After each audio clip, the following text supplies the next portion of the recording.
श्री गणेशाय नमः। सकट चौथ व्रत कथा। प्राचीन काल की बात है। एक नगर में एक अत्यंत निर्धन ब्राह्मण रहता था। उसकी पत्नी अत्यंत पतिव्रता और भगवान श्री गणेश की परम भक्ति थी।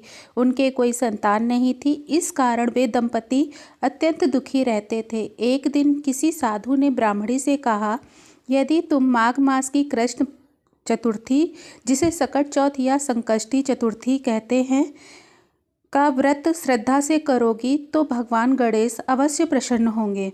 ब्राह्मणी ने विधि पूर्वक सकट चौथ का व्रत रखा। उन्होंने दिन भर उपवास किया।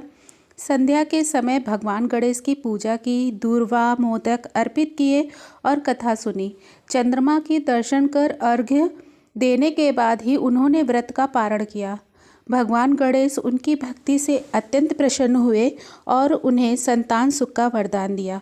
कुछ समय बाद ब्राह्मणी को एक तेजस्वी पुत्र की प्राप्ति हुई, लेकिन दुर्भाग्यवश बालक एक दिन अचानक मूर्छित होकर गिर पड़ा।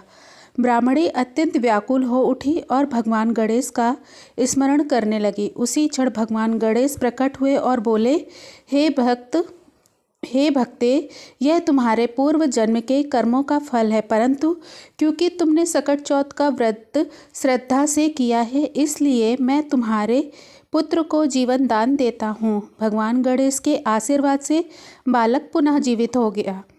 तब से यह व्रत संतान रक्षा, संकट नाशन और मनोकामना पूर्ति के लिए किया जाने लगा।